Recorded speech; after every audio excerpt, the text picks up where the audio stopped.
Bonjour et bienvenue dans Long Live, le podcast de la longévité. Dans ce nouvel épisode, j'avais envie d'aller plus loin dans les recommandations santé et longévité. Si vous écoutez souvent ce podcast et si vous suivez mon coaching dans l'Expérience Club, vous savez que l'alimentation, le sport et le mental sont les 3 pieds d'un tabouret sur lequel repose notre bien-être. Mais comment exactement est-ce qu'ils interagissent entre eux ? Et puis concrètement, c'est quoi optimiser son alimentation et son mental ? Parce que finalement, le sport, ça paraît compréhensible.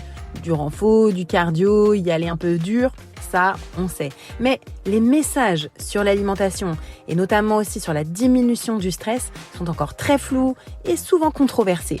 Alors je vous propose d'écouter Émilie Steinbach. Elle est jeune, elle est motivée. C'est une neuroscientifique formée en neuronutrition. Vous la connaissez peut-être sous son pseudo The Brain Gut Scientist sur Instagram. Alors attention, elle dégomme pas mal de concepts et prenez bien des notes parce que ses recommandations sont très claires. Comment l'alimentation joue sur notre mental et inversement, comment travailler au quotidien sa longévité. C'est ce que je vous propose aujourd'hui dans cette interview. Bonne écoute! Salut Émilie, ça va ? Oui, très bien, et toi ? Alors en fait, on s'est déjà vu il y a longtemps et puis ensuite on a beaucoup échangé sur les réseaux sociaux. Tu es partie au Costa Rica. Alors, 6 mois. T'es allée étudier là-bas en vrai ou juste surfer ? Non. J'ai surfé, j'ai appris à surfer, c'était dur. D'ailleurs, je recommande d'essayer un nouveau sport quand on est vieille comme moi. C'est intéressant. Alors moi, je te considère comme très jeune. Le mental et le physique. En fait, j'ai fini mon doctorat en octobre. Ça a été une épreuve assez intense. Et donc là, je travaille sur des projets que je garde encore secrets, mais j'ai travaillé ce projet pendant 6 mois au Brésil et au Costa Rica. Ouais, je viens de revenir. Et donc, tu es neuroscientifique, ouais. Tu es doctorante, tu es passionnée de ce lien entre le système digestif, les intestins et le cerveau. Donc d'ailleurs, tu as mis ton nom réseau social, Brain Gut Scientist. Ouais. Et depuis finalement la publication de ce livre qui avait fait grand bruit, Les charmes méconnus. Le charme discret de l'intestin. Voilà. Ouais. Est-ce qu'il y a des nouveautés qui t'ont attiré ou en tout cas qui t'ont intéressé autour de ça, de la relation entre le système digestif et le cerveau. Est-ce que la relation est encore plus forte que ce qu'on ne croit ou au contraire, est-ce que finalement c'est un peu une mode qui passe ? Alors c'est pas une mode. En fait, quand ce livre est sorti, moi je m'intéressais pas encore à ce sujet. Donc comme tu as dit, je suis neuroscientifique. Je suis passionnée par l'impact de notre mode de vie sur notre cerveau, notre santé mentale et cognitive. Et j'ai fait un peu de recherche sur le sommeil, j'ai fait de la recherche dans d'autres domaines. Et à l'époque, juste avant de choisir mon doctorat, quand j'étais à UCL à Londres, on m'avait proposé de faire un doctorat sur les transplants fécaux.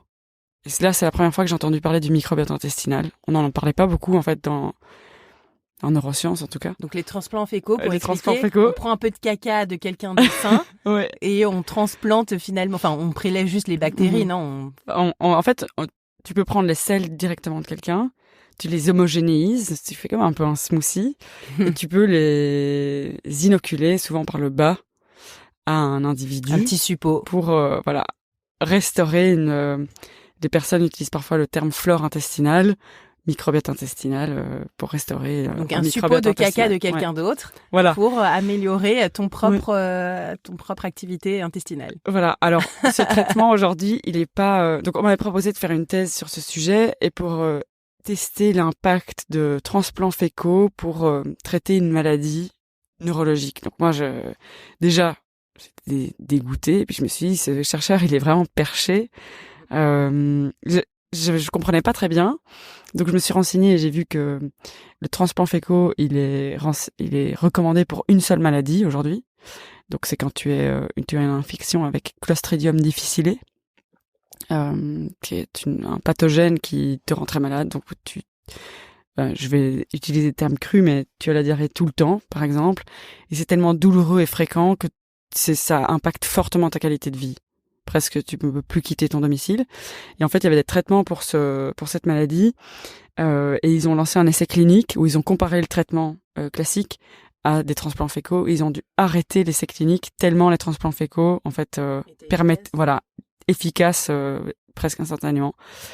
Et en fait pour répondre à ta question, du coup, j'ai quand même fait un doctorat sur le microbiote intestinal un peu plus tard parce que pour moi, c'était une manière d'étudier la relation entre notre environnement, notre physiologie.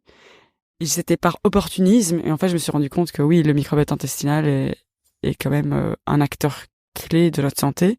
Et il est d'ailleurs maintenant considéré comme un organe à part entière. C'est pour ça qu'on parle de transplant, comme si on transplantait un cœur.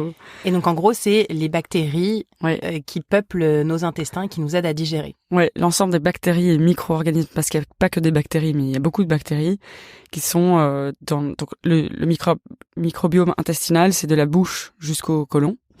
Mais on a aussi un microbiote sur notre peau, un microbiote vaginal. Et quand on est par voie basse, par exemple, ou par césarienne, cela peut avoir un impact sur le microbiote qui va coloniser l'intestin du bébé. Donc oui, c'est... Et donc, alors est-ce que du coup, on sait s'il y a plus encore maintenant d'interaction entre les intestins et notre santé mentale?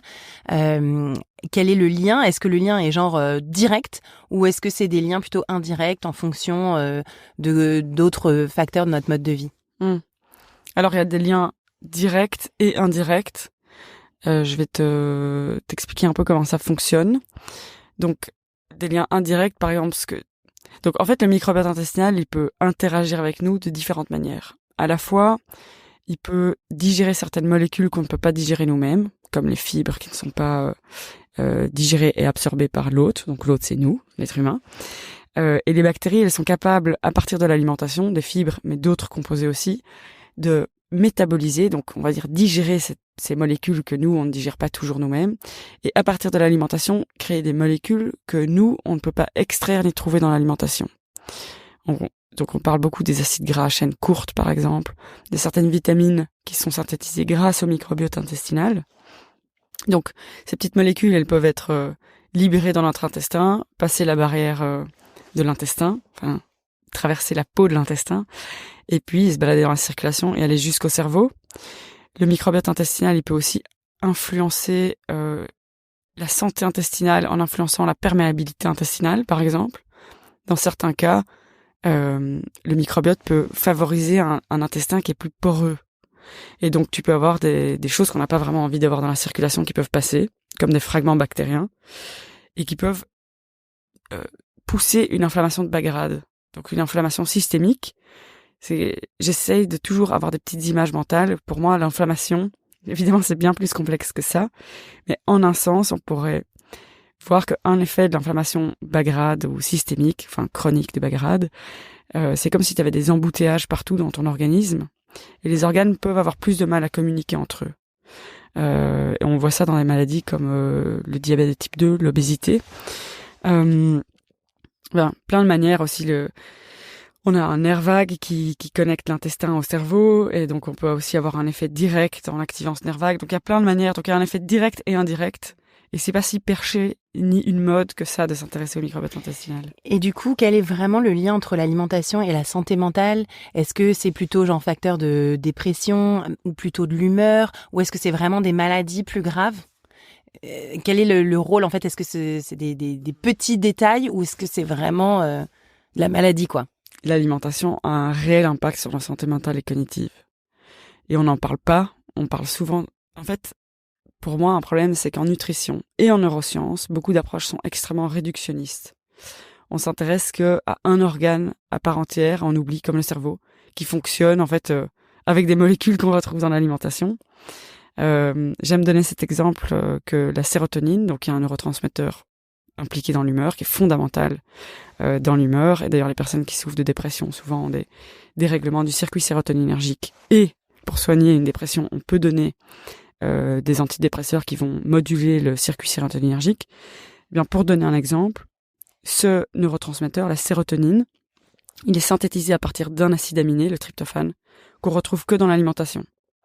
Donc, c'est rare avec une alimentation normale, variée, diversifiée, d'avoir un déficit en tryptophane qui pourrait engendrer une dépression. Mais c'est pour donner un exemple. Et en fait, en neurosciences, dans mes études, on ne parlait jamais de nutrition. J'ai peut-être eu quelques fois un prof trop cool qui partageait une étude. C'est dingue quand même, ça. Ouais. Donc, moi, je suis passionnée par ça, donc j'essaie vraiment de faire le lien, de faire créer le lien liens entre les deux. Et d'ailleurs, ça passe pas toujours bien, tu vois. Quand j'ai quitté les neurosciences en disant je fais un doctorat dans le domaine de la nutrition et du microbiote intestinal, j'avais l'impression auprès de certains de mes pairs que j'étais quelqu'un de perché, quoi, que j'allais m'intéresser à des cristaux ou de l'astrologie. Je ne critique pas les personnes qui s'intéressent à ces sujets, évidemment. Mais en nutrition aussi, parfois on est extrêmement réductionniste. On s'intéresse qu'à un nutriment, que une molécule, glucose. Enfin, et c'est bien plus complexe que ça. Et je pense qu'on parle de nutrition que pour perdre du poids, être bonne pour l'été. Or, la nutrition a un impact bien plus important que ça. Elle impacte tous les organes de notre corps et la santé mentale et cognitive. Il y a des études frappantes qui montrent quand même l'impact sur je vais utiliser des termes très vulgarisés ici, mais la longévité de nos performances cognitives, notre humeur et même des interventions nutritionnelles ont permis de soigner, on pourra en parler, mais des pathologies comme la dépression, d'allévier les symptômes. En tout cas. Alors, est-ce que il y a des aliments un peu particuliers? Je déteste, moi, parler de super aliments ou de trucs qu'il faut, mais est-ce qu'il y a une tendance qu'il faudrait plutôt respecter ou vers laquelle s'orienter pour qu'il y ait le meilleur lien entre l'alimentation et la santé mentale et cognitive? Ou est-ce que c'est plutôt au cas par cas en fonction de chacun? Ouais, évidemment, idéalement, on aurait une nutrition personnalisée, mais la recherche n'y est pas encore. Donc, j'ai vu sur les réseaux sociaux qu'il y a des personnes qui vendent des régimes hyper personnalisés en fonction de tel ou tel prise de sang. En fait, la recherche n'y est pas encore. Et il y a un chercheur que j'aime beaucoup suivre qui s'appelle Tim Spector, qui a lancé son entreprise où il fait beaucoup de recherches en nutrition personnalisée. Mais ça demande de nombreuses analyses et un suivi médical extrêmement rigoureux. Et on peut pas encore faire d'extrapolation et dire, par exemple, les femmes blondes, grandes et sportives, avec tel type de groupe sanguin comme Lucille Woodward, ont besoin de manger plus de brocoli. Enfin, c'est très réducteur. Mais donc, merde, j'en mange plein. Non, je déconne. Moi, j'adore les brocolis. Moi aussi. Alors, pour la nutrition, en général, donc en général pour la population, ce qui est intéressant, c'est d'avoir une alimentation qui ressemble à un régime traditionnel. J'aime bien prendre pour exemple le régime traditionnel méditerranéen parce qu'il est délicieux et qu'il est très facile à adapter en fonction de ses goûts. Toutes les saisons aussi. Voilà. Et que c'est plus facile dans notre culture de se référer à ce régime-là. Donc c'est un régime qui est principalement végétal, donc entre 80 et 90% végétal, voire plus. 90%. Non, mais on aime bien le 90, on adore la Belgique. Je suis 25% belge. Ah, c'est les meilleurs. Ouais, j'ai du sang belge qui coule en moi, j'aime les frites, les moules et les 90. Oui, c'est bien. Donc, une alimentation qui est principalement végétale. C'est important pour notre santé, aussi pour la planète. Et alors, il y a pas mal d'études qui montrent des aliments, mais c'est plutôt des groupes d'aliments. Donc, le régime traditionnel, c'est principalement végétal. On mange beaucoup de légumes locaux, de saison, de toutes les couleurs, on varie, on diversifie. On a beaucoup de céréales complètes et de légumineuses. Des céréales complexes, c'est par exemple du quinoa, du millet, de l'épeautre, du sarrasin. Des légumineuses, c'est des pois chiches, des lentilles, des haricots noirs, haricots blancs, pois, tout type de pois, petits pois verts, trop bons, edamame. On consomme occasionnellement du poisson, des produits laitiers, de la viande. Occasionnellement, c'est-à-dire quoi? 2 fois par semaine? Pour les petits poissons gras, qui sont intéressants et qui sont une source. En fait, les poissons sont source d'acides gras essentiels. Notre cerveau a besoin de ces acides gras essentiels comme l'EPA et la DHA et qu'on retrouve dans les poissons ou dans les algues. Et les poissons, malheureusement, dans la mer peuvent être source de certains polluants comme du mercure. Donc se tourner vers des petits poissons gras peut être intéressant pour sardines, maquereaux, harengs. Sardines, maquereaux, harengs et anchois. Alors j'essaie de bien me souvenir des 4 exemples qu'on peut consommer 2 fois par semaine, ou alors on prend un grand poisson gras 1 fois par semaine. La viande blanche, ça peut être 2 fois par semaine. Donc c'est quand même pas mal. Poulet d'Inde. Et puis la viande rouge, dans les régimes pour le cerveau, Mind Diet, on pourra en parler, le régime méditerranéen traditionnel, mais aussi dans le régime Planetary Health du Lancet, qui a écrit qui a partagé un régime qui serait bon pour notre santé et la santé de la planète, parce que c'est la planète en survie. Le régime de l'Anthropocène. Eh bien, là, c'est moins, je pense, que de 90 grammes de viande rouge par semaine. Je me souviens plus exactement du chiffre, mais c'est vraiment pas beaucoup, C'est un quoi. tout petit steak haché par semaine. Ouais. Donc c'est vraiment, quand tu es invité chez ton grand-père et qu'il te sert le steak, tu le manges pour être sympathique. Parce qu'il ne va pas changer suffit de pour les 2 nutrition. prochaines semaines. Mais en fait, tu le consommes pas. Et donc, pour des aliments spécifiques, dans ces régimes-là, les légumes à feuilles vertes et les crucifères sont assez intéressants, source de fibres.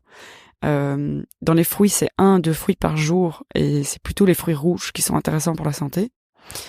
Les céréales, de nouveau parce que on aime faire des modes sur Instagram, même si elles sont stigmatisées, une céréale complète est intéressante pour la santé.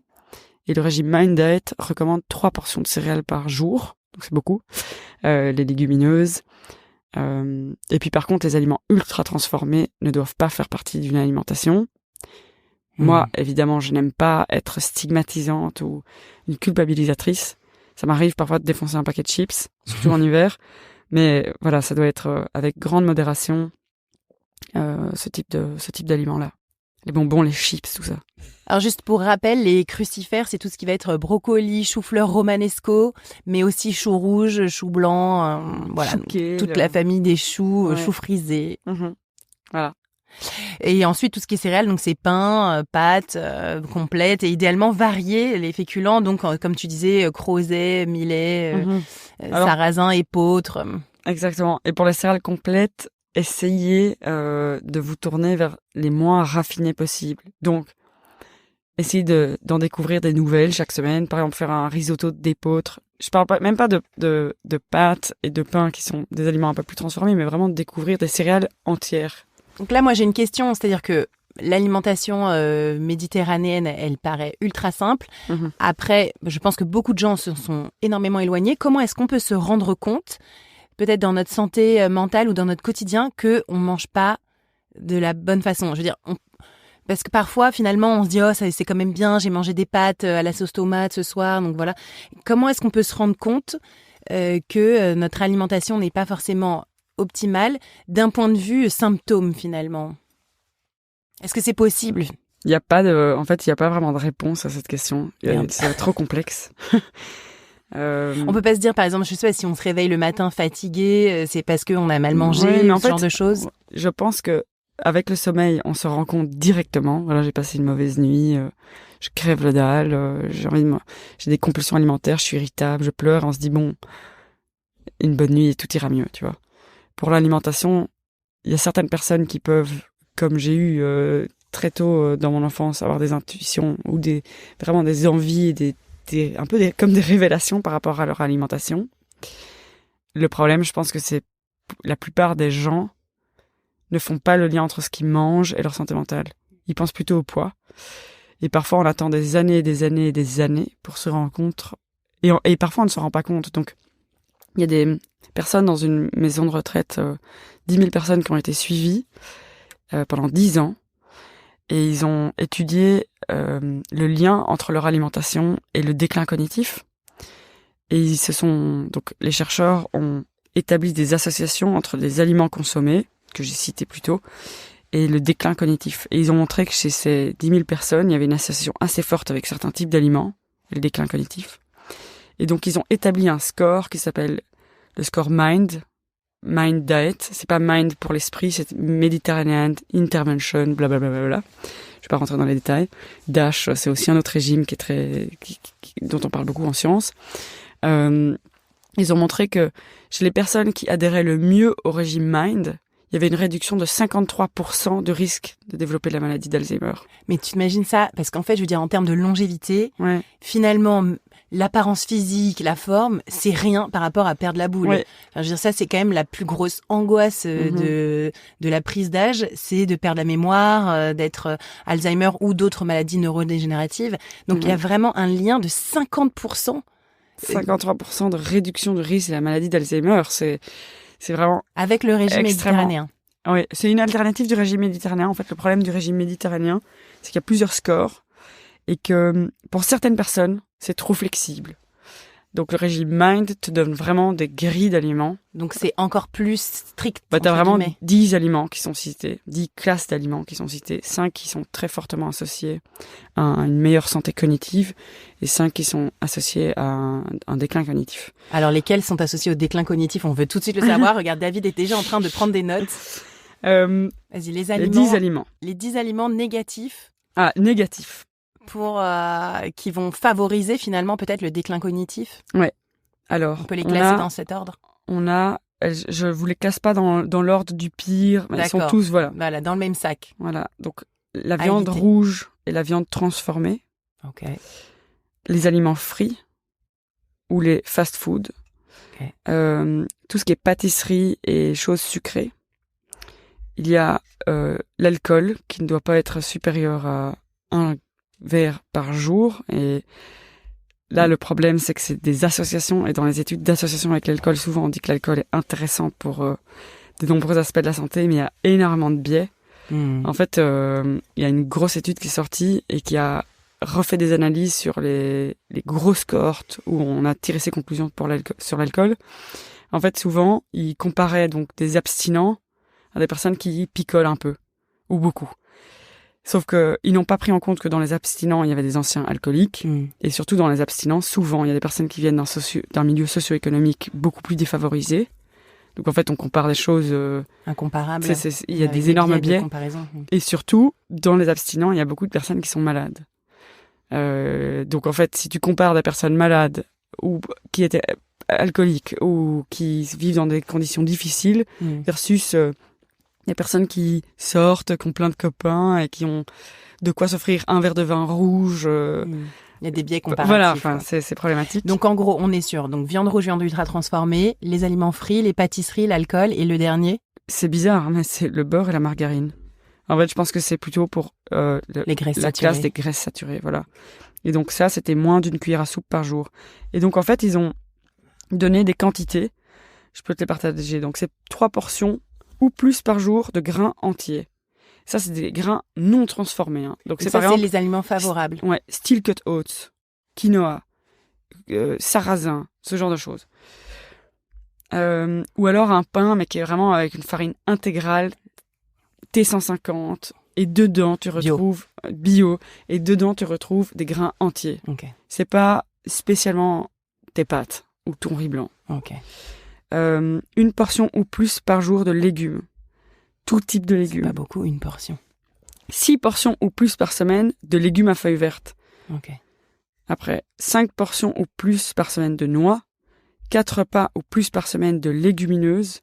2 portions ou plus par semaine de fruits rouges ou fruits des bois. Et là, ils ne renseignent pas les fruits. Ok, mais ça c'est chiant quand même les fruits des bois quand on est en Europe parce qu'il y en a qu'en été surgelés, quoi. Ouais. Surgelés, ok.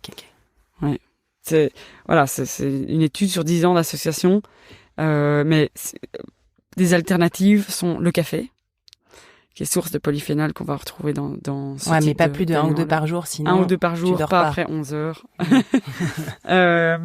Et en fait, le café décaféiné, les personnes ne le savent pas, mais est source de polyphénol comme un café normal.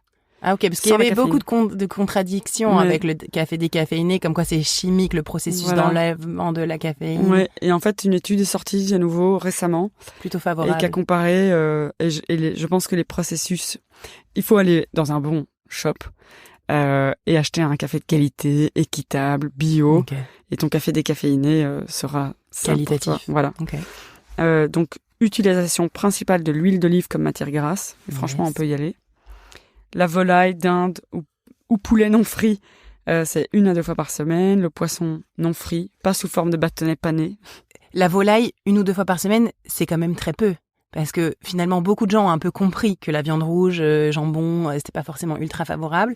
Donc du coup, transfèrent en fait leur envie carnée vers la volaille et du coup en sont à 1 fois par jour. Oui. Enfin, je dis, beaucoup de gens mangent du poulet 1 fois par jour, si ce n'est 2.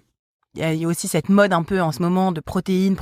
Il faut manger plus de protéines, ce qui est pas faux, hein, pour entretenir la masse musculaire, etc. Mais je veux dire, il faut parler quand même de la protéine végétale dans les légumineuses, les céréales complètes. Finalement, il y a quand même 10%, et peut-être aussi du tofu. Ouais, le tofu, tous les produits à base de soja.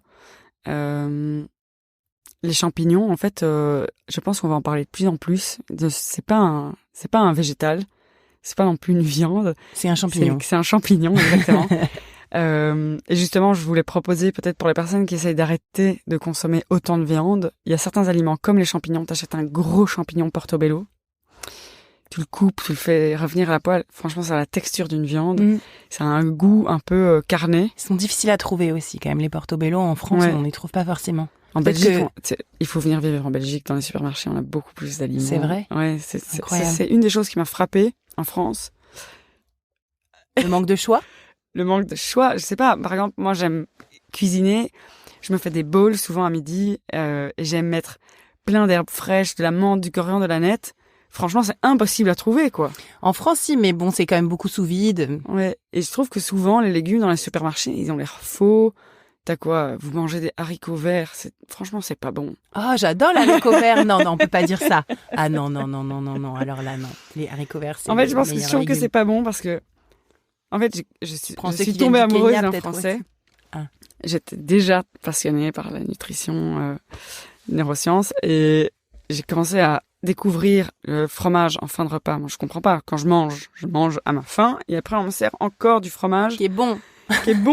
Avec du pain blanc, j'en peux plus, et puis encore un dessert, ça fait beaucoup. Bref, et donc les seuls légumes que j'ai remarqué être souvent servis dans des repas traditionnels en France, c'est des patates qui n'est pas un légume et des haricots verts. Ouais. Voilà. C'est en train de changer. Ouais. On n'a pas beaucoup parlé des produits laitiers, justement. Donc, tu nous parles là avec le fromage. Quelle serait leur place dans une alimentation équilibrée, méditerranéenne, favorable à une bonne santé mentale des adultes, mais aussi des enfants? Et je parle des enfants parce que vraiment, les produits laitiers pour les enfants, c'est encore énormément la base. Quand j'en parle aux copains de mes enfants, il y a encore énormément de consommation de yaourt à tous les repas, fromage aussi beaucoup. Donc, on peut y aller, hein, vas-y. Tout ce qui est beurre. On n'est pas sponsorisé par. Là, j'ai encore les notes de ce régime. Mais donc, il propose moins d'une portion par semaine de fromage riche en graisses saturées. Moins d'une fois par semaine de fromage. C'est un des aliments que j'avais oublié. Et la portion, c'est combien de grammes? La portion, souvent, c'est 80 grammes. Souvent, c'est une poignée. Ok. Et je pense que il faut pas mesurer ce qu'on mange. Oui, mais c'est à peu près, quoi. Et je me dis, une poignée, c'est bien. Et en plus t'es grand, plus ta poignée sera peut-être grande et ce sera approprié avec ton corps. C'est pas scientifique ce que je dis là. Ayez des grandes mains. Ouais, c'est pas un raisonnement scientifique, mais je pense que on peut dire ça. Donc, tout ce qui est camembert, les fromages délicieux qui sont bien coulants, c'est une portion par semaine. Le dimanche, avec le grand-père, par exemple, ou voilà. Il faut favoriser, si vous voulez manger plus de fromage, des fromages à pâte dure, moins riches en graisses saturées. Donc, je vous donne des exemples. C'est la feta, la ricotta. La ricotta est un fromage assez intéressant parce qu'il est très riche en protéines et pas trop calorique, pas trop riche en graisses saturées. Il y a la mozzarella, les fromages fouettés, tu vois, comme je peux citer des marques. Oui, vas-y. Madame Loïc, j'adore, c'est bon. Je sais pas si j'ai jamais vérifié la composition, mais ce genre de choses. Et alors les yaourts, on peut en consommer, surtout s'ils sont fermentés, donc c'est des vrais yaourts. Et puis moins sucré. Voilà, mais en fait, je pense qu'il faut voir l'alimentation de manière globale. Si tu ne manges pas de viande ou de la viande une fois par semaine, comme c'est mon cas, quand on m'en sert, mais du coup, étant donné que la plupart des midis, je combine une céréale et une légumineuse, ça paraît compliqué, mais en fait, c'est une nourriture on dit peasant en anglais, enfin de paysan, quoi.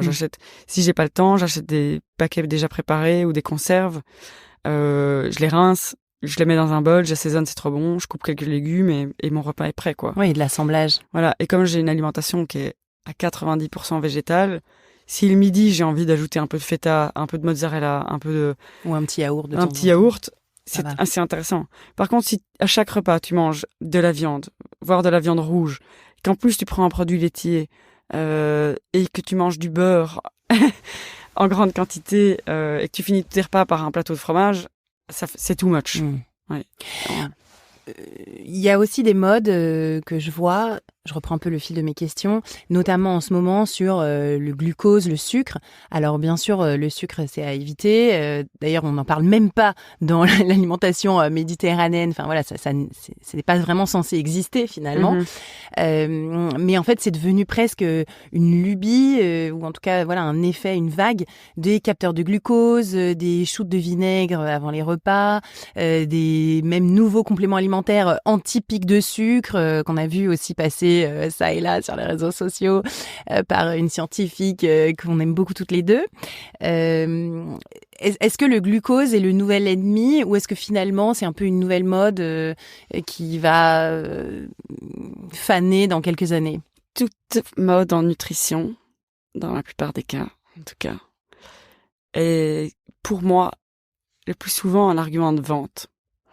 Et il faut bien se demander à qui ça bénéficie le plus, à vous ou à la personne qui cherche à vous vendre quelque chose. C'est pareil avec les compléments alimentaires. Petite parenthèse dans ta question, mais chaque semaine, une industrie me propose de vendre des compléments alimentaires et on me propose entre 2000 et 5000 euros par story pour vendre des compléments alimentaires. Ouais. Donc je refuse chaque mois plus de 10 000 euros de revenus. Et ce serait très facile pour moi de faire de l'argent et de vendre, parce qu'en plus j'ai un code promo, évidemment.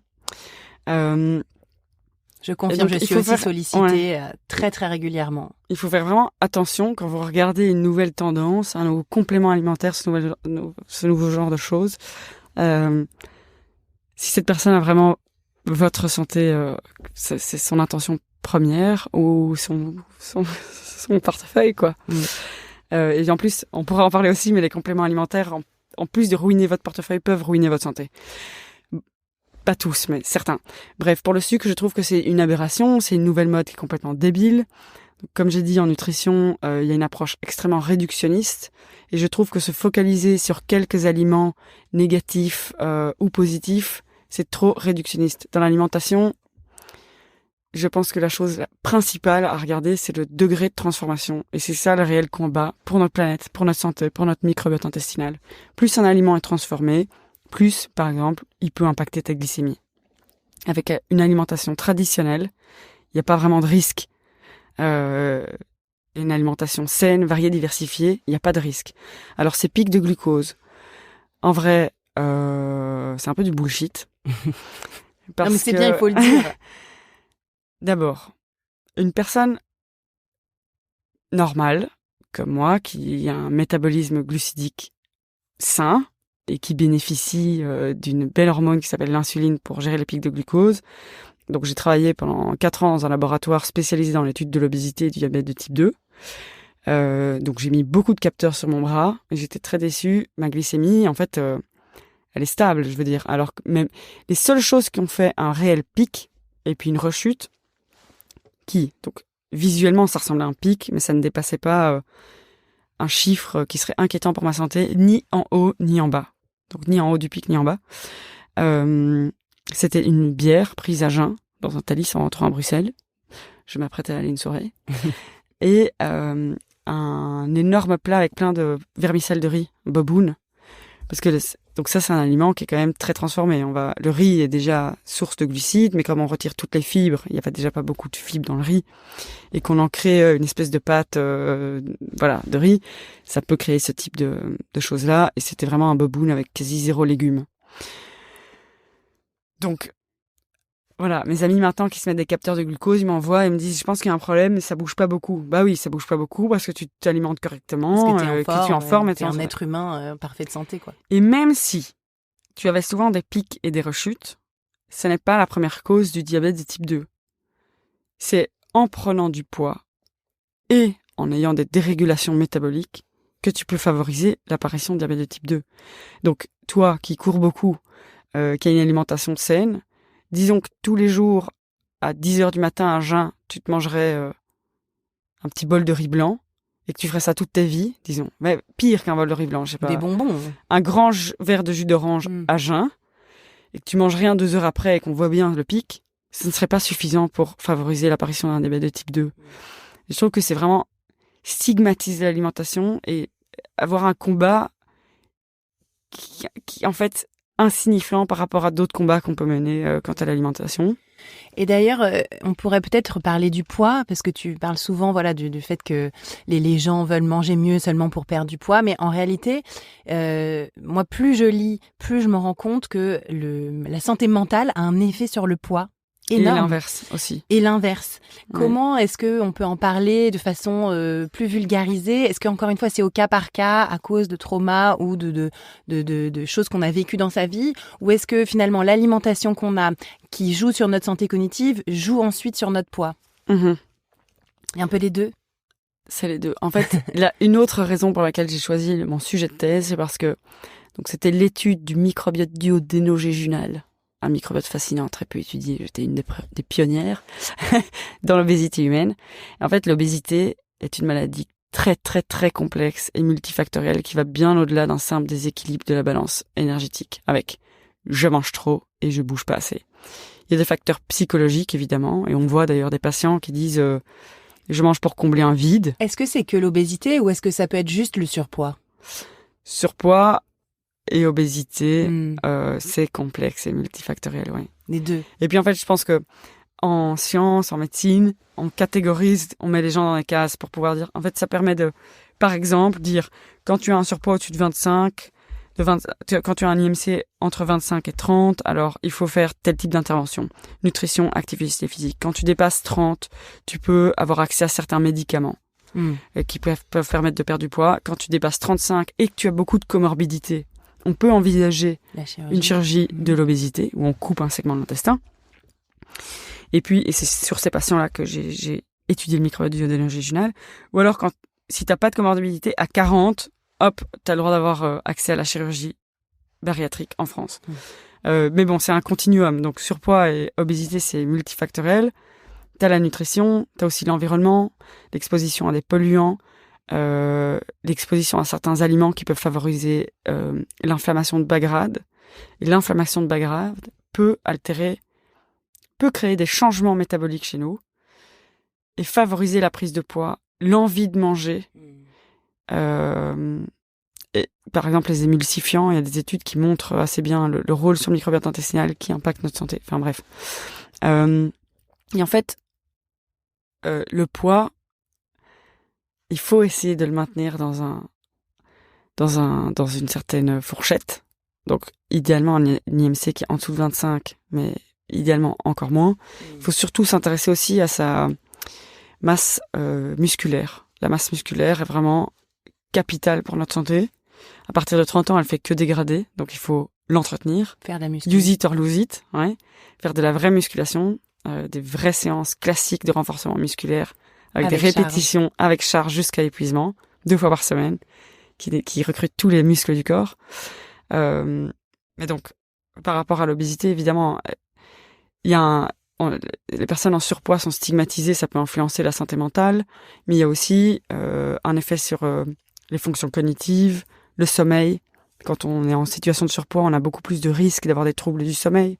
Les troubles du sommeil influencent l'appétit. Quand tu dors mal, tu as plus faim. Tu vas vers des aliments salés, il y a des changements avec certaines hormones comme la leptine ou la gréline qui vont influencer ton appétit. C'est vraiment très très très complexe. Et je pense que si on ouvre le débat si on ouvre un peu plus la conversation de manière plus intelligente autour du surpoids et de l'obésité, on pourrait permettre à certaines personnes de s'en sortir, alors qu'aujourd'hui c'est encore trop stigmatisé comme tu bouffes trop parce que t'as pas de contrôle, alors qu'en fait, par exemple, une personne qui est en situation d'obésité, elle va, je donne un exemple, avoir une accumulation de masse grasse importante.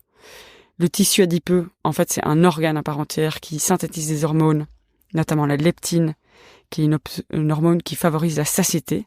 On a moins faim. Donc faire du gras donne moins faim. Normalement. Dans une certaine. Donc si toi tu perds un peu de gras, tu synthétiseras sans doute moins de leptine. Tu es déjà mince, et donc tu n'auras plus. Tu devrais avoir plus faim. Je vulgarise assez fort. Ok. Donc perdre de la graisse donne plus faim. Mais bon, après, donc par exemple chez des patients anorexiques, et je l'ai vu dans mon doctorat qui qui participaient à l'étude, enfin des patientes très très minces avec des antécédents d'anorexie, elles avaient des taux de leptine très très très élevés. Elles ont faim à mort. Elles ont faim à mort, mais je pense que pour plein d'autres raisons, donc c'est pas si simple que ça, mais pour plein d'autres raisons, elles n'écoutent. Enfin, il y a d'autres choses qui se passent qui fait qu'elles résistent à leur faim. Voilà. Mais donc quand tu prends du poids, le gras, normalement, il s'accumule sous la peau.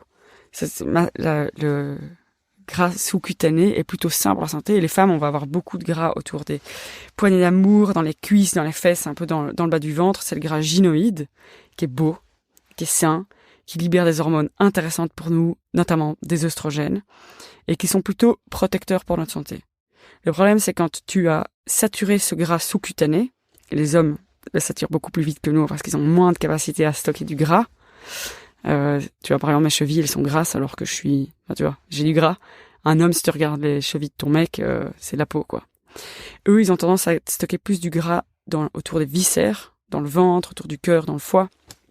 Et ce gras-là, il est associé à de nombreux problèmes pour la santé, notamment à cette inflammation. Et donc, chez les personnes qui souffrent de surpoids ou d'obésité avec une grosse masse grasse viscérale, la fonction endocrine, donc de libérer des hormones de leur tissu adipeux, peut être dysfonctionnelle. Donc, une personne qui souffre d'obésité peut avoir tout le temps faim, tout le temps faim, même si, en fait, elle est en situation de surpoids. Et comme le tissu adipeux, de nouveau, je vulgarise très fort, est malade, qui n'est plus bien vascularisé, parfois il meurt, c'est un peu la fibrose du tissu adipeux, et le cerveau ne prend plus vraiment en compte cette masse grasse. Donc ces personnes aussi, elles se sentent fatiguées, elles peuvent avoir du mal à faire de l'activité physique, elles n'ont pas l'énergie, quand elles se lèvent, elles se sentent pas très bien. Donc leurs réserves ne sont plus vraiment prises en compte par leur cerveau. Donc finalement, le cerveau se comporte comme s'ils étaient un peu en famine. Ouais.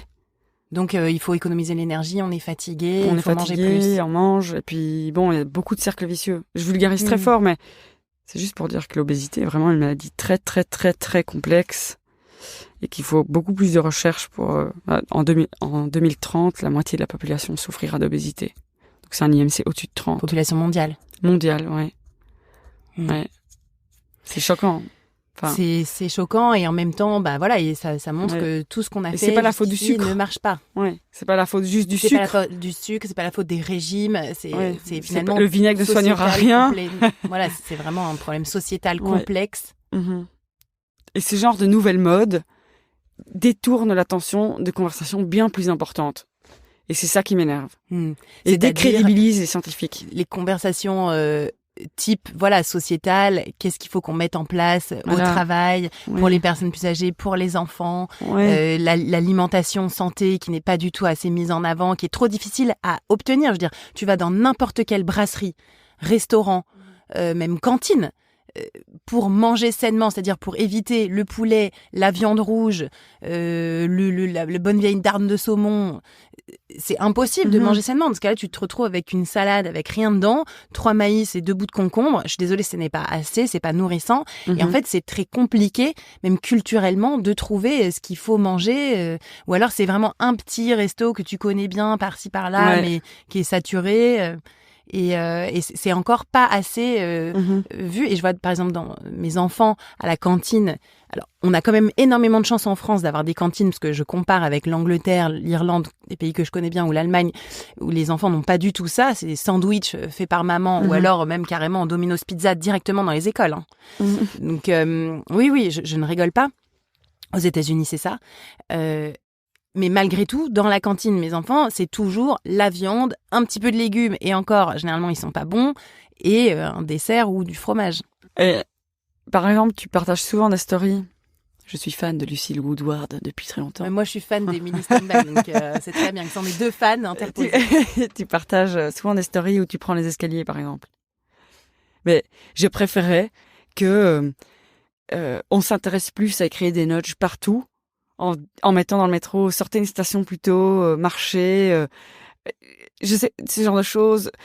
Prenez les escaliers avec, il y a souvent, pas souvent en fait, rarement, mais elle me marque des escaliers avec des nudges qui te disent, c'est bon pour votre santé, encore un pas, un pas après courage, l'autre. vous êtes des champions, et puis t'arrives en haut, à Opéra, t'espères que quelqu'un te tape dans la main en disant bravo. Plein de choses comme ça pour essayer de faire bouger les gens, de les faire manger mieux. Je sais pas, de mettre en place dans les écoles. Il y a des études qui montrent ça, elles sont trop mignons. Comment faire en sorte que les enfants s'intéressent à l'alimentation santé. Et des chercheurs ont emmené juste une fois des enfants dans un potager, trouver leurs légumes eux-mêmes, les nettoyer, les couper, les cuisiner. Et en fait, quand ils le font et quand ils voient d'où ça vient, que c'est chouette, ils préfèrent consommer ces aliments, ils ont envie de les consommer. Quand en France, oui, on te donne une pomme, comparé à un sneaker, c'est pas très intéressant. Ouais, tout à fait. Après, je pense que il y a aussi ce sentiment en fait de fatigue permanente. Je pense dans la population où en fait tout le monde se sent fatigué, épuisé. Est-ce que c'est parce qu'on manque de sommeil vraiment, ou est-ce que c'est cette alimentation qui nous fatigue, ou est-ce que c'est un autre sujet dont tu t'intéresses, c'est le bonheur au travail. Est-ce que finalement c'est un peu cette espèce de lassitude permanente du quotidien qui nous fatigue? C'est vraiment tout. En fait, je pense que à chaque fois quand je partage justement mes stories où je dis aux gens mais prenez escalier, mais je peux pas, je suis claquée et tout ça. Pourquoi est-ce qu'on est tous épuisés, crevés, claqués? Est-ce que c'est vraiment que un problème de sommeil, de 7-8 heures de sommeil par semaine? Alors, juste par rapport à la personne qui dit je peux pas, je suis claquée. Argument. Quand tu fais du sport, il y a un effet immédiat sur la santé, l'humeur, l'estime de soi. Donc, quand tu fais du sport, c'est comme de prendre la meilleure drogue au monde. Tu synthétises dopamine. C'est un peu la niaque, tu vois, confiance en soi. D'ailleurs, quand tu fais du sport, t'améliores ton estime de toi. Sérotonine, impliquée dans le bonheur. Des endorphines, impliquées dans le bonheur. Des endocannabinoïdes. Donc, c'est comme si tu fumais un joint sans en fumer un. Donc, c'est des cannabinoïdes que tu peux synthétiser tout seul, qui vont améliorer l'humeur, améliorer la qualité du sommeil, diminuer la douleur. Et en fait, on a toute cette réponse parce que le mouvement, c'est la vie. On a évolué pour bouger, pour se mouvoir, pour trouver un partenaire sexuel, reproduire l'espèce, ou pour bouger, pour aller manger, très important. Et plus on persiste dans une activité physique, donc par exemple quand tu cours et que tu te surpasses un peu, plus tu risques d'attraper ce gros high qu'on appelle runner high, où parfois tu te sens, t'as des paillettes dans le corps, enfin, tu vois, tu te sens vraiment très bien. C'est une réponse qui nous permet de continuer à faire de l'activité physique. Donc, même si tu prends juste les escaliers, il y aura un effet immédiat sur ton humeur, sur ton sentiment d'énergie. Et puis, c'est vrai qu'un étage d'escalier, tu te sens hyper content de l'avoir fait. Mais même, à la tu fin te sens des 12 mieux. marches. Et tu es moins fatigué après les 12 marches. Donc, pour la plupart des gens, évidemment. T'es essoufflé, mais t'es moins crevé. Exactement. Et puis, sur le long terme, l'activité physique est un des piliers majeurs de notre mode de vie. Donc, voilà, il y a même des interventions chez des personnes âgées qui montrent que muscler ses jambes permet de prévenir le déclin cognitif, voire de réverser certains symptômes du déclin cognitif. Bref, c'est le mode de vie en général qui nous rend malade, c'est pas juste le sommeil. Évidemment, il faut essayer de dormir 7 à 9 heures par nuit, à rythme régulier, avoir une routine de sommeil, j'en parle beaucoup, c'est très important. L'alimentation est cruciale, donc une alimentation qui nous apporte tous les nutriments dont on a besoin. Des protéines au petit déjeuner, c'est important pour avoir un sentiment d'énergie, des performances cognitives et réguler l'appétit. Vraiment, le petit déjeuner impacte ce que tu vas manger tout le reste de ta journée. L'activité physique, fondamentale, t'en parles beaucoup, mais il faut absolument faire minimum 75 à 150 minutes d'activité physique intense par semaine, type aérobie, courir, vélo, etc. Ou 150 à 300 si c'est d'intensité modérée ou légère. Intensité élevée, c'est je n'arrive plus à parler à la personne avec la personne avec qui je cours. Et il faut absolument faire 2 séances de renforcement musculaire par semaine. T'en parleras. Et puis il y a plein d'autres choses, les relations sociales. Ça, c'est important, c'est une nourriture du cerveau. La gestion du stress, si on se sent fatigué, c'est qu'on est stressé de manière chronique, parce qu'on est tout le temps sollicité, entre autres par nos écrans, mais pas que. Le travail, la charge mentale en général. Oui, la charge mentale des femmes. Toi, tu es une héros, tu es femme. Oui, mais les hommes aussi ont avec quand des même enfants. une charge mentale. Enfin, il faut. Je pense que quand même, dans la société moderne, les hommes ont aussi des charges mentales énormes. Ils ont aussi leur lot de difficultés. Enfin, il y a aussi une charge mentale. Je pense que, en tout cas, quand on est parent et qu'on travaille et qu'on est un parent un peu impliqué, qu'on soit homme-femme, oui, parent impliqué, ou il ou elle ou ce que tu veux, tout le monde a une charge mentale énorme. C'est-à-dire que tu as aussi une responsabilité du foyer, financière, de nourrice, de nourrir ce foyer, les animer, etc. Donc, je pense que la charge mentale, elle est vraiment très forte chez les deux c'est sexes. Beaucoup, ouais. Certaines personnes s'occupent de leurs enfants et de leurs parents qui sont en train de vieillir. Tout à fait. Voilà, je parle du mode de vie en général parce que je pense que notre mode de vie d'aujourd'hui nous rend malades et qu'il faut que ça change. Donc c'est pas juste le sommeil. Un mot peut-être pour conclure sur la ménopause. Alors il y aurait tout un chapitre à révéler, mais tu vois par exemple donc cette semaine on a eu dans notre podcast Nathalie Simon et puis dans un autre podcast d'Elsa Wolinski, Carla Bruni. Toutes les deux se sont exprimées sur leur gestion. Elles ont 3 ans d'écart. C'était assez rigolo. T'avais Nathalie Simon assez sereine, en pleine forme, qui nous raconte qu'elle a quand même un mode de vie assez drastique, mais voilà qui lui plaît. Très sain. Et Carla Bruni qui dit que c'est la panique, elle mange plus rien, c'est très dur, elle a méga faim, mais malgré tout son corps bouge, enfin son corps se transforme et qu'elle le subit. Est-ce qu'on est un peu obligé de subir cette transition qui peut durer jusque 10 ans ou est-ce qu'il y a finalement des clés pour que la ménopause se passe bien? Je pense qu'il va avoir une conversation avec son médecin, le challenger et demander des avis secondaires. En fait, à la ménopause, il y a de nombreux changements, entre autres la chute de production d'oestrogène, qui a un réel impact sur, par exemple, le déclin cognitif. Donc, quand on prend des souris et qu'on retire leurs ovaires et qu'elles ne produisent plus d'œstrogène, elles commencent à attraper des signes de déclin cognitif. Si on leur donne des œstrogènes, on leur administre de manière chimique des œstrogènes, le déclin cognitif s'arrête, voire régresse.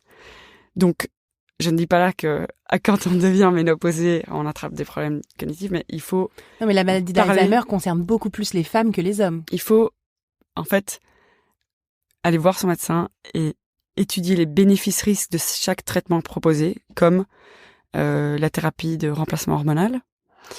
À la ménopause, on connaît des changements comme beaucoup de femmes ressentent des troubles du sommeil, la dépression. La dépression, l'anxiété, le stress, ce ne sont pas des choses qui s'en vont toutes seules. En moyenne, les personnes attendent 10 ans en souffrance avant de chercher de l'aide.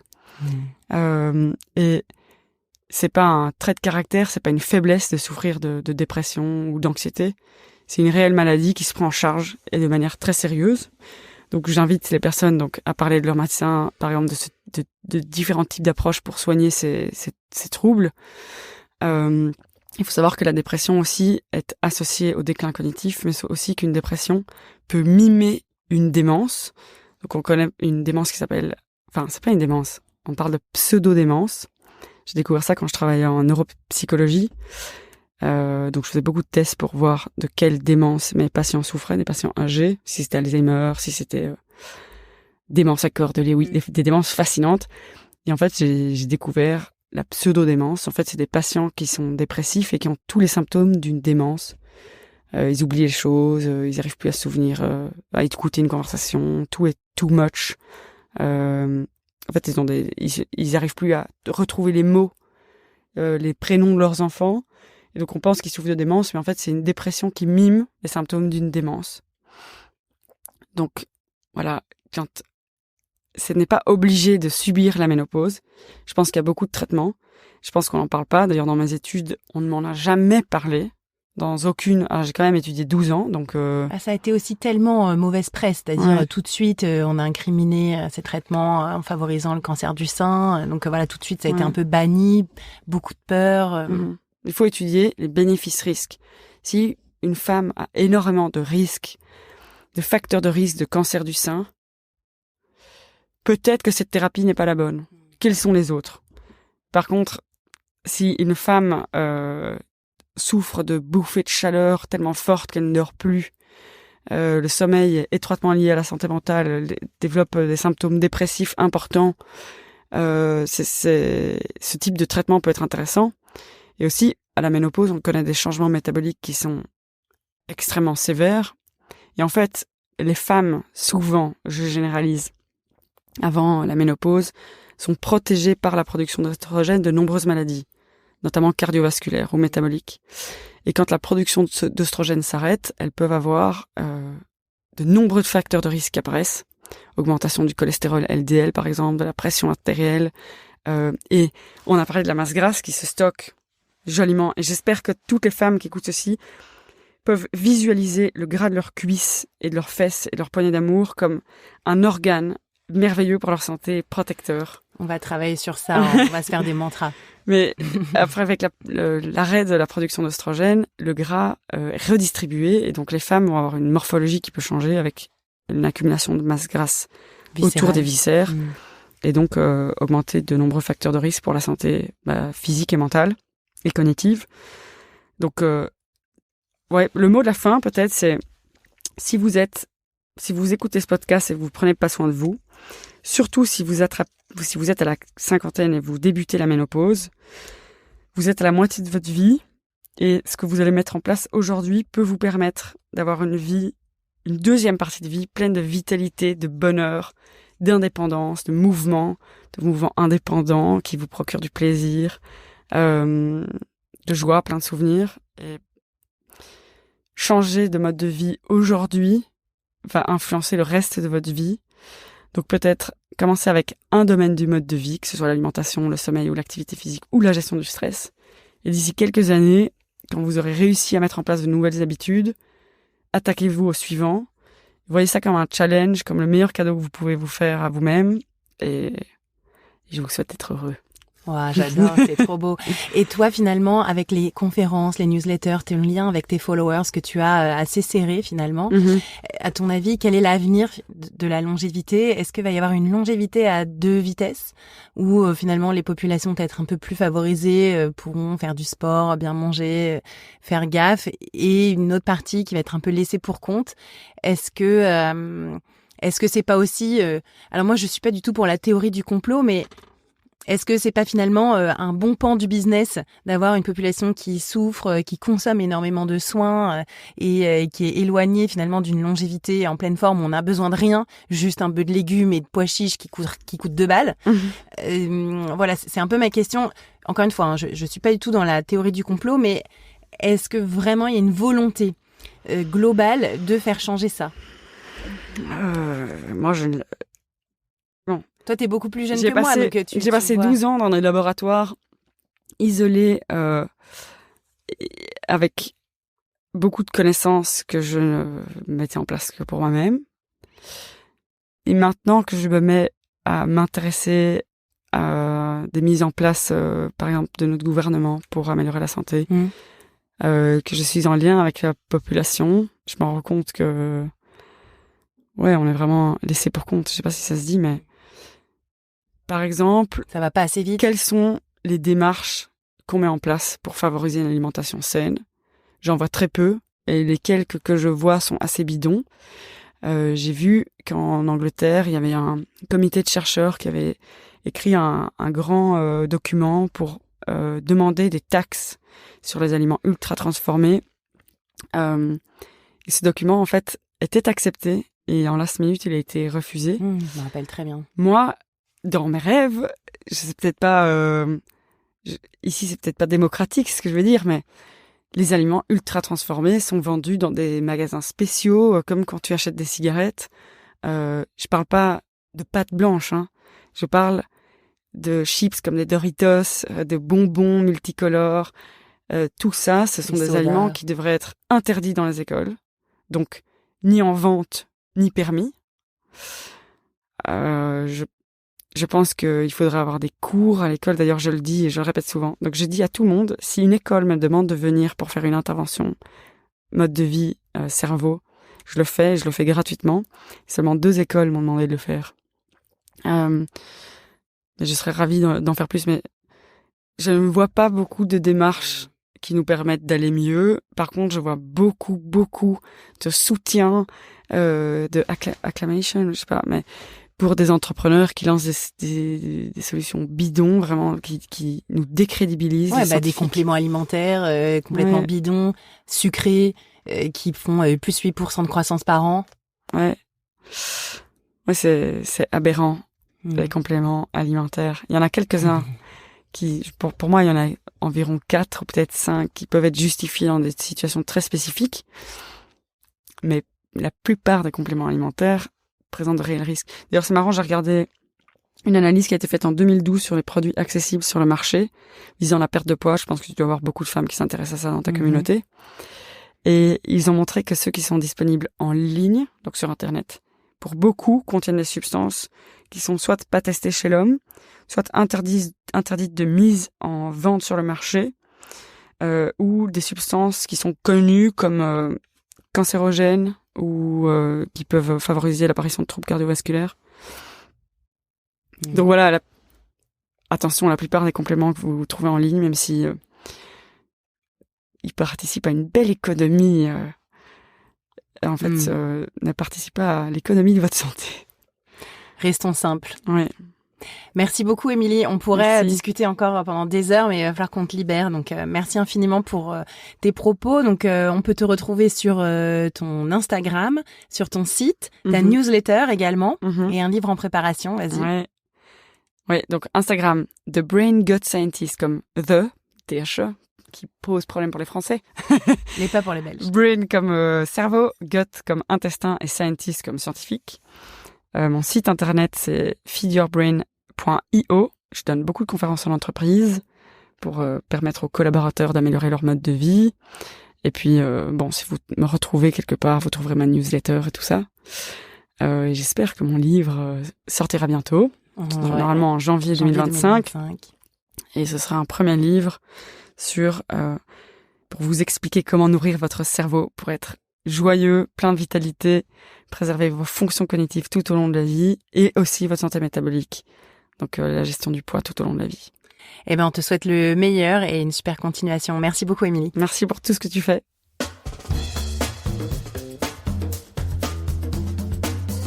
Voilà, donc attention aux compléments alimentaires, aux fausses promesses et au marketing. C'est finalement ce que je retiens de ma conversation avec Émilie. La science de la nutrition et de l'antistress n'en sont qu'à leur balbutiement. Restons humbles, restons simples. Moi, je vous dis à très bientôt dans un autre épisode de Long Live. La semaine prochaine, le débrief sur cet épisode avec David Ordonneau. Si vous aimez ce podcast, pensez à le partager avec vos proches, mais aussi sur les réseaux sociaux. Pensez aussi à nous mettre des étoiles et des commentaires sur votre appli d'écoute de podcast préférée. À la semaine prochaine. Salut!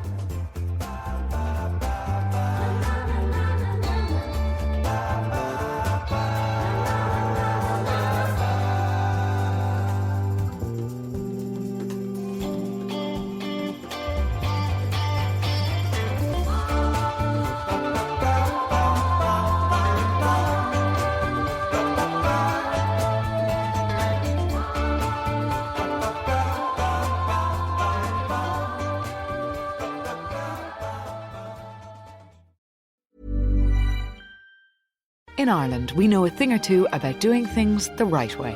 Like the right way to do New Year's resolutions. So I was looking at yoga, but then someone said about reformer Pilates, and I was considering if maybe juicing is more me.